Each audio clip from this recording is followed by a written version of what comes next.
Hello friends, welcome to Astrophiles India. और आज हम एक्सप्लेन करने जा रहे हैं प्लैनेटरी अलाइनमेंट्स। आपने भी रिसेंटली सुना होगा जुपिटर जो है अपोजिशन पे आ रहा है। इसका मतलब ये नहीं कि वो पॉलिटिक्स उसने ज्वाइन कर लिया, ऐसा नहीं है। द पॉइंट इज़ कि प्लैनेटरी अलाइनमेंट्स जो हैं उनमें हमको ये पता चलता है कि कभी कुछ प्लैनेट्स जो हैं आपस में अपोजिट भी हो जाते हैं, कुछ प्लैनेट्स आपस में कंजक्चर पे भी आ जाते हैं। इसका सीधा सीधा मतलब क्या है वही हम आज समझने वाले हैं।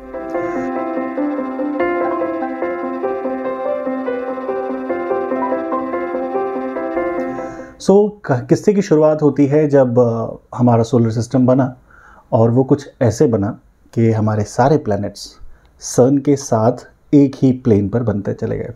मतलब उनका फॉर्मेशन ऐसे हुआ कि वो सारे एक ही प्लेन पर हैं, सूरज के ऑर्बिट में उनके उसके चारों तरफ घूमते हैं, और इतना ही नहीं, सारे के सारे एक ही डायरेक्शन में भी घूम रहे हैं। इससे एक बात समझ ये आती है कि अगर हम किसी प्लैनेट को ढूंढने जाएंगे तो वो हमें स्पेस में कहीं भी इधर उधर दिखाई नहीं देगा, वो हमेशा उसी प्लेन पे ही दिखाई देंगे सारे के सारे प्लैनेट्स, एक्सेप्ट प्लूटो। वो थोड़ा अलग है, वो 30 डिग्री का अलग एंगल बना के ऑर्बिट करता है सन को, तो फिलहाल वो प्लैनेट है नहीं, तो कहानी से बाहर कर देते हैं। बाय द वे, प्लूटो की कहानी हम कभी ज़रूर जानेंगे कि क्यों वो नहीं रहा प्लैनेट। इस चैनल पे सब्सक्राइब करके आप हमेशा ट्यून रह सकते हैं। प्लैनेटरी अलाइनमेंट्स का यही मतलब होता है कि सारे प्लैनेट्स हमें शायद कभी एक लाइन में दिखाई दे जाएं। तो नॉर्मली वो कैसे हो सकता है, इसको बस ऐसे समझें कि अगर हमारा सूरज और उसके चारों तरफ सारे प्लैनेट्स ऑर्बिट कर रहे हैं एक ही प्लेन में, तो अगर हम अर्थ से हमारे यहाँ ऐसे आसमान में देखने निकल जाएं तो ये कैसे दिखाई देगा। हमें कोई भी प्लैनेट कहीं भी रैंडमली बिखरा हुआ नहीं दिखाई देगा, हमें वो हमेशा एक लाइन में दिखेगा। लाइन क्यों? क्योंकि जब आप प्लेन की बात करते हैं, एक सर्कुलर प्लेन जैसा वो दिखने लगता है। सारा सोलर सिस्टम हमारा एक सर्कुलर प्लेन जैसा स्ट्रक्चर बनाता है। इस प्लेन को अगर हम एज ऑन देखें सामने से तो हमेशा एक लाइन दिखती है दोस्तों। आप किसी भी सर्कल को उठा के अगर टॉप व्यू सामने से देखो तो आपको सर्कल दिखता है, लेकिन जब आप उसको एज व्यू देखते हैं तो एक लाइन की तरह दिखता है। तो उसी तरह से जब हम अपने यहाँ आसमान में, रात के आसमान में चाहे दिन के आसमान में, सूरज का पाथ हम ट्रेस करें दिन में, जैसे कि आप देख सकते हो कि सूरज ईस्ट में जहाँ से राइज होता है और वेस्ट में जहाँ सेट होता है, उस पाथ को अगर हम देखें, उस लाइन को हम देखें, that line actually is the planetary plane. वही हमारा सोलर प्लेन है जिस पे सारे प्लैनेट्स दिखते हैं। तो रात के टाइम अगर आप उसी पाथ को ट्रेस करो, सूरज के ट्रैवलिंग पाथ को, तो आपको सारे प्लैनेट्स उसी में दिखाई देंगे दोस्तों। डिपेंडिंग ऑन कि सूरज के ज़्यादा करीब कोई प्लैनेट तो नहीं है, क्योंकि फिर उसके ग्लेयर में वो छुप जाएगा। Much like mercury, mostly mercury हम नहीं देख पाते क्योंकि वो सूरज के साथ साथ ही चलता है, वो सूरज के करीब ही है। मतलब वो कितना भी, अगर ये सूरज है तो वो सूरज का चक्कर लगा रहा है, और जितना भी वो भटकेगा भी तो इसी दूरी में भटकेगा, इससे ज़्यादा नहीं जा सकता दूर ताकि हमको दिखाई दे जाए। तो मरकरी देख पाना इसलिए मुश्किल होता है। वीनस हमको हमेशा इसलिए दिखाई देता है सनराइज़ और सनसेट के वक्त, क्योंकि वो भी सूरज के आसपास ही है पर एक अच्छी खासी दूरी के पास है, दूरी के बाद है, और सन की लाइट उस पर बहुत अच्छी पड़ती है। और सन की लाइट तब उस पर अच्छी पड़ती है जब सन हमको खुद नहीं दिखाई दे रहा।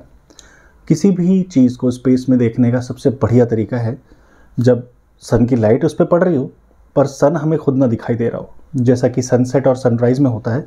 सनसेट हो चुका है लेकिन उसकी लाइट वीनस पे बहुत ज़्यादा तेज़ पड़ रही होती है क्योंकि वो ज़्यादा करीब है, और फिर हमको दिखाई देता है।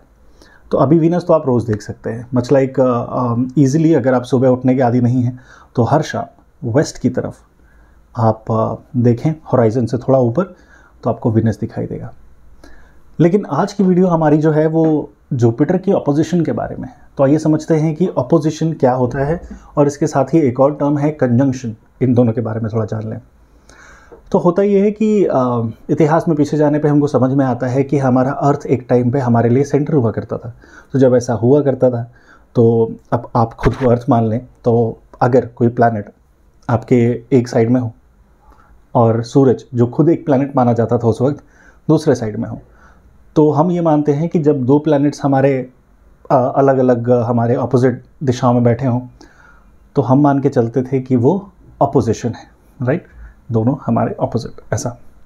और इसका उल्टा, जब दोनों प्लैनेट्स एक लाइन में हो और हम साइड से दोनों को देख रहे हों तो हमारे लिए दोनों कंजक्ट करते मिलेंगे, मतलब ऐसे आके दोनों मिलते हुए दिखेंगे। तो हो सकता है एक प्लैनेट पीछे हो, दूसरा आगे हो, और हम साइड में हो।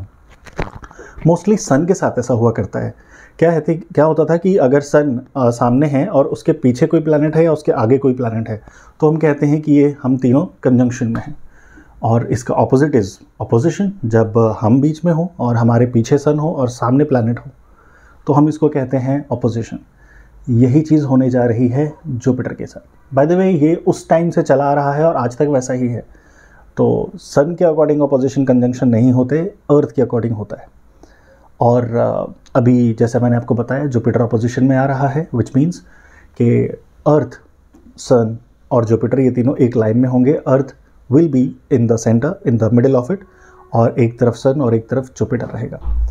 तो अब इसको अर्थ से देखने का क्या तरीका है, कैसे समझें कि कोई चीज़ ऑपोजिशन में है या नहीं है। तो इसका सिंपल तरीका ये है कि अगर मैं बात कर रहा हूँ कि सन और वो प्लैनेट दोनों अपोजिट डायरेक्शंस में होंगे, विच मीन्स अर्थ से देखने पे जब सन वेस्ट में डूब रहा होगा, राइट, तो उसके ठीक ही उसी टाइम पे जो प्लैनेट ऑपोजिशन में है वो ईस्ट में राइज करना चाहिए, राइट। तो अगर आप आज रात ईस्ट में देखें शाम के बाद, जब सन वेस्ट में डूब रहा हो, तो आपको ईस्ट में जुपिटर उगता दिखाई देगा boss. This is called opposition. ये आप ज़रूर ट्राई करें। आज रात आप कोशिश करें कि जब सन डूब रहा हो तो उसी टाइम पे आप देख रहे हो कि जुपिटर राइज कर रहा है कि नहीं। इनफैक्ट टाइमिंग भी सेम ऑलमोस्ट रहती है। जितना टाइम सूरज को फिर वापस आने में ईस्ट में लगता है, उतना ही टाइम जुपिटर को लगेगा वेस्ट में जाने में, विच मीन्स आधी रात के टाइम पे जुपिटर आपके सर के ऊपर होगा। और सुबह सुबह अर्ली मॉर्निंग के टाइम पे जब सूरज उगने वाला होगा तो जुपिटर वेस्ट में सेट हो रहा होगा। बड़ा ही रेयर इवेंट है, हर 13 महीनों में एक बार होता है। लेकिन इससे ज़्यादा रेयर बात यह है कि इसी टाइम पे, इस ऑपोजिशन के टाइम पे ही जुपिटर अर्थ के सबसे ज़्यादा करीब भी होने वाला है। लगभग 36 करोड़ किलोमीटर की दूरी रहेगी दोनों के बीच। ये अगर आपको कम लग रही है तो मैं बता दूं, नॉर्मली जुपिटर अर्थ से सबसे ज़्यादा दूरी पर जब होता है तो वो दूरी लगभग 60 करोड़ किलोमीटर की होती है,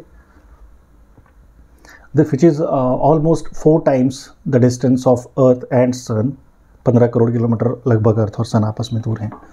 सो ये एक बढ़िया इवेंट है। इस इवेंट में एक अच्छी अपॉर्चुनिटी आपको ये मिलती है कि आप जुपिटर के मून्स को बहुत अच्छे से देख सकते हैं, अगर आपके पास सिर्फ बाइनोकुलर्स भी हो तो।